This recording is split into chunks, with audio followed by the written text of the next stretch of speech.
પશ્ચિમ રેલવેના વડા મહેશ કુમાર આજે વડોદરા શહેરના મોગેરા મહેમાન બન્યા હતા। વડોદરા શહેરના રેલવે સ્ટેશન પર કેવી સુવિધાઓ છે, સુવિધાનો શું અભાવ છે અને કેવી રીતના રેલવે સ્ટેશનની કાર્યવાહી ચાલી રહી છે તેનું મોનિટરિંગ કરવા માટે આજે મહેશ કુમાર રેલવે સ્ટેશન ખાતે આવી ગયા હતા। તેમના આગમનની સાથે જ રેલવે કર્મચારીઓમાં નાસભાગ મચી જવા પામી હતી। વડોદરા રેલવે સ્ટેશનના ઇન્સ્પેક્શન માટે પશ્ચિમ રેલવેના વડા મહેશ કુમાર આજે સ્પેશિયલ ઇન્સ્પેક્શન ટ્રેન દ્વારા વડોદરા આવી પહોંચતા વડોદરા રેલવે સ્ટેશન પર સ્થાનિક અધિકારીઓ તેમજ રેલવેના વિવિધ સંગઠનો દ્વારા મહેશ કુમારનું ભવ્ય સ્વાગત કરવામાં પણ આવ્યું હતું। પશ્ચિમ રેલવેના વડાએ તમામ પ્લેટફોર્મ પર સફાઈ સહિત વિવિધ સગવડતા અંગેનું જાતે નિરીક્ષણ કરીને પ્રવાસીઓની મુલાકાત લઈ તેમના પણ અભિપ્રાય મેળવવાનો પ્રયત્ન હાથ ધર્યો હતો। રેલવે પેસેન્જર એગ્રોના હોદ્દેદારોએ દેહરાદૂન ટ્રેનમાં અંકલેશ્વરથી વડોદરા વચ્ચે પાસ હોલ્ડરોને મુસાફરી કરવા દેવા માટે રજૂઆત પણ કરી હતી। આજે પશ્ચિમ રેલવેના વડા વડોદરા રેલવેની મુલાકાતે આવતા वडोदरा रेलवे स्टेशन साफ सुथरू जोवा पण मळ्युं हतुं। ये जो हमारा इंस्पेक्शन होता है ये पूरे एक सेक्शन का इंस्पेक्शन होता है और सारे इसमें जितने भी हेड ऑफ द डिपार्टमेंट हैं वो अपना अपना डिपार्टमेंट का काम देखते हैं। इसके बाद में जब हम लोग जाके बैठेंगे वहाँ पे तो हम इसे रिव्यू करते हैं, देखते हैं कि कहाँ पे क्या सुधार करने की ज़रूरत है। वैसे जहाँ तक ऑफ एंड में देख रहा हूँ, ऑफ एंड में तो ये है कि जनरली स्टेशन पे काफ़ी काम हो रखा है। कुछ चीज़ें छोटी छोटी हैं वो तो आप जितनी बार भी देखेंगे वो कोई ना कोई सुझाव इम्प्रूवमेंट के मिल जाएंगे। तो जैसे मैंने अभी आपको बोला कि हम लोग सुबह भी बात हुई कि भाई यहाँ पे अवेलेबिलिटी अगर गाड़ियों की क्या रिजर्वेशन यहीं हो जाए तो आदमी देखेगा फिर अंदर चला जाएगा। तो छोटी चीज़ें हैं, जितना इम्प्रूवमेंट और कर पाएंगे, जैसे कि यहाँ पे भी बड़ौदा में है, आनंद में है, नडियाड में है, कुछ एडिशनल कवर शेड देने की बात हुई है, वो करेंगे। गुड शेड को थोड़ा इम्प्रूव करेंगे। तो ये जो इस इंस्पेक्शन के दौरान बहुत सारी चीज़ें हैं। अभी जब बैठेंगे बॉम्बे जाके तो देख के और जो पब्लिक की डिमांड आई उन सबको देख के बनाएंगे प्रोग्राम, प्लान बनाएंगे फर्दर इम्प्रूवमेंट के लिए। महाराजा सयाजीराव यूनिवर्सिटी सौथी मोटी गणाती कॉमर्स फेकल्टी पठाणगढ़ में आज एज्युकेशन फेरનું आयोजन કરવામાં આવ્યું હતું। विद्यार्थीओ कॉमर्स फेकल्टी में अभ्यास पूर्ण कर्या बाद पोस्ट ग्रेज्युएट अभ्यास माटे तेमज विदेश में अभ्यास माटे तेमने केवुं प्लेटफॉर्म जोईए, केवी जानकारी होवी जोईए अने कई कॉलेज में तेमने प्रवेश मेळवવો जोईए ते तमाम जानकारी एक ज जग्याथी मळी रहे ते हेतुथी आ एज्युकेशन फेरનું आयोजन કરવામાં આવ્યું હતું। भारे उत्साहित थईने विद्यार्थीओ एज्युकेशन फेर में लागेला स्टॉलना कचेरीओथी लाभ लीधो हतो। रफीक गायनी हत्या में नास्तो फरतो मुन्नो तड़बूज नामनो खूनखार आरोपी आज पोलीसे झड़पी पाड्यो हतो। हिस्ट्री शीटर रफीक गाय हत्या केस में शहर क्राइम ब्रांचे लांबा समयथी फरार मुन्ना तड़बूज ने मोडी रात्रे झड़पी पाड्यो हतो। आज अदालत में रजू करीने मुन्ना तड़बूजना रिमांड पण मेळवाशे। उल्लेखनीय है कि शहरना फतेगंज विस्तार में नरहरी सर्कल पास जाहिर में अगाऊ रात्रिना समये कुख्यात गुनेगार रफीक गाय पर मारक हथियारों साथे नामचीन गुनेगार असलम बोड़िया अने गुनेगार असलम बोड़िया अने तेना सागरीतोए जीवलेण हुमलो करीने करपीन हत्या करता सनसनाटी मची गई हती। बनावना मुद्दे सयाजगंज पोलीस मथके हत्यानो गुनो नोंधायो हतो।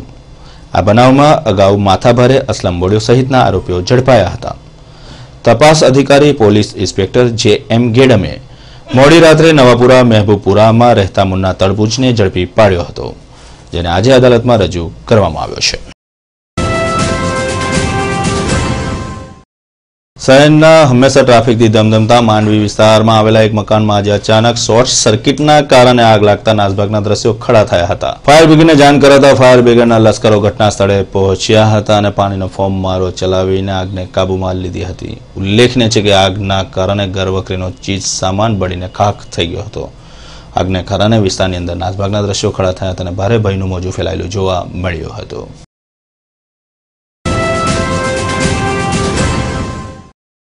वडोदरा शहरना रावपुरा विस्तार में आवेली नामांकित एचडीएफसी बैंक बाथरूम में युवान कर्मचारी भेदी रीतना रहस्यमय संजोगोनी मौत थता अनेक तर्क वितर्क सर्जाया है।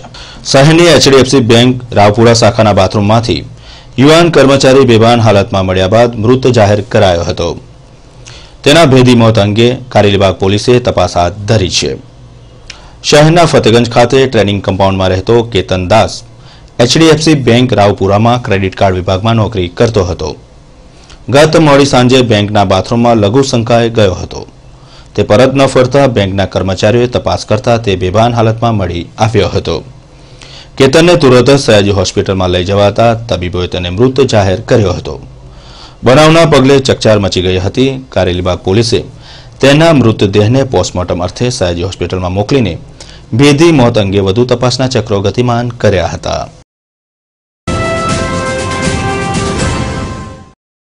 વડોદરા શહેર વિકાસ સાધી રહ્યો છે।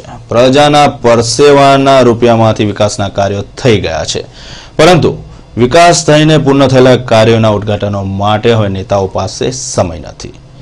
આવા બની ગયેલા મકાનો, બ્રિજ, રસ્તાઓ ઉદ્ઘાટકોની રાહ જોઈને બેઠા છે અને પ્રજાને તેનો સીધો લાભ મળતો નથી। આ એક સનાતન સત્ય છે અને આ વડોદરા શહેરના વિકાસની ગાથા છે।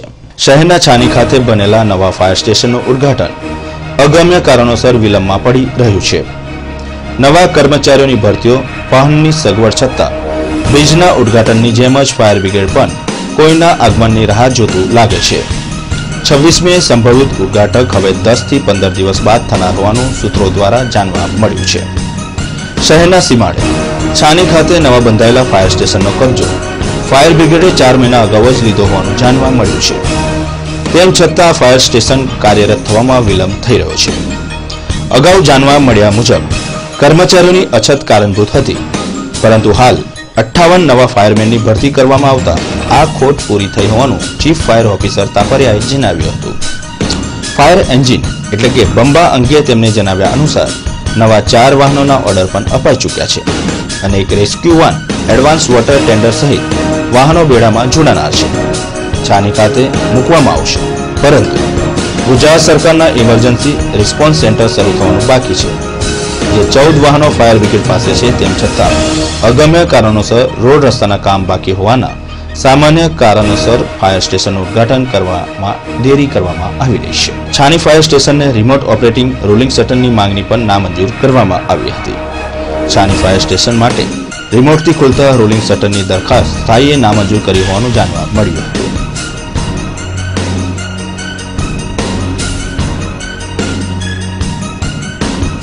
આવી જ રીતના ઉદ્ઘાટનના અભાવે છેલ્લા 4 મહિનાથી તૈયાર બગીચાના લાભથી સ્થાનિકો પણ વંચિત છે। શહેરના છાની ખાતે ગણેશ ચોક પાસે અને ફાયર બ્રિગેડની સામે બનેલો નવો બગીચો અંદાજિત 4 મહિનાથી તૈયાર છે, પરંતુ શહેરીજનોને ઉદ્ઘાટનના અભાવે તેનો લાભ મળતો જ નથી। મુખ્યમંત્રીના આગમન અગાઉ રાતોરાત રસ્તા અને સમારકામ કરતા વહીવટતંત્ર પાસે માત્ર 20 ફૂટનો રોડ બનાવવા માટે સમય નથી। ગોકળગાય ગતિએ ચાલતું સમારકામ હજુ કેટલો સમય ચાલશે અને બગીચાનું ઉદ્ઘાટન ક્યારે થશે તે સ્થળ ઉપર હાજર ગાર્ડન સુપરવાઇઝર ભરતભાઈને પણ કદાચ ખબર ન હતી। એક વસ્તી ગાર્ડનમાં નાખેલી લોન તૈયાર છે, પરંતુ પરચુરણ કામનું કારણ આગળ ધરીને ઉદ્ઘાટન માટે સમય ખેંચાઈ રહ્યો છે। સ્થાનિકોને આ સંદર્ભે પૂછતા તેઓ 26મી ઉદ્ઘાટન થવાનું હતું, પરંતુ હાલમાં તો કોઈ જ તૈયારી જણાતી નથી તેમ કહીને દૂરથી ગાર્ડનની હરિયાળી સ્થાનિક રહીશો નિહાળી રહ્યા છે। ઓસ્ટ્રેલિયા ખાતે અત્યારે ભારતીય ક્રિકેટ ટીમ પ્રવાસ ખેડી રહી છે। ટેસ્ટ મેચની શૃંખલાની અંદર ભારતીય ટીમનો નાલેસી ભર્યો દેખાવ રહ્યો છે। ચોક્કસપણે તેના ઘેરા પ્રત્યાઘાત ભારત દેશમાં પડ્યા છે। ક્રિકેટ રસિયાઓની અંદર નારાજગી જોવા મળી રહી છે।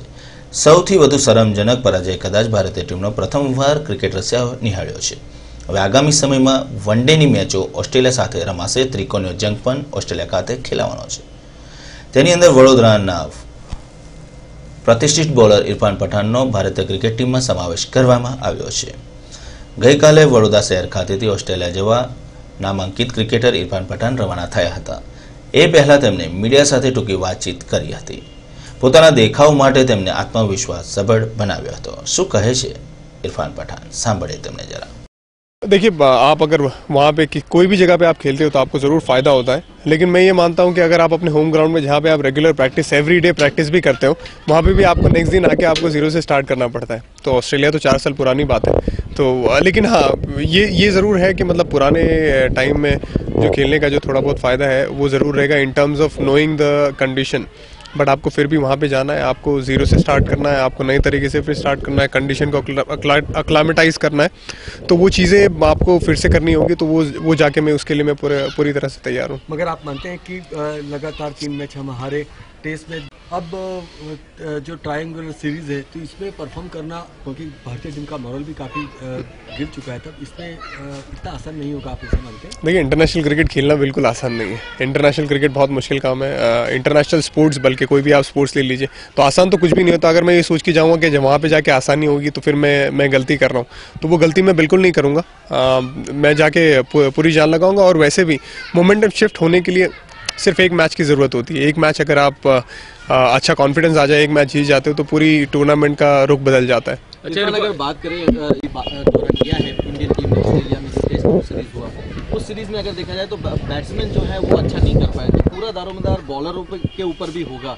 ऐसे में आपकी क्या प्रतिक्रिया उस पर रहेगी? देखिए, जीतने के लिए पूरी टीम को अच्छा करना ज़रूरी है। टीम कॉम्बिनेशन, मतलब टीम के लिए जितना भी टीम वर्क से ज़्यादा सब परफॉर्मेंस अच्छा करेंगे तो जाहिर सी बात है टीम के लिए ज़रूर फ़ायदा होगा। तो किसी एक पे अगर आप कहें कि बॉलिंग क्लिक होनी चाहिए या सिर्फ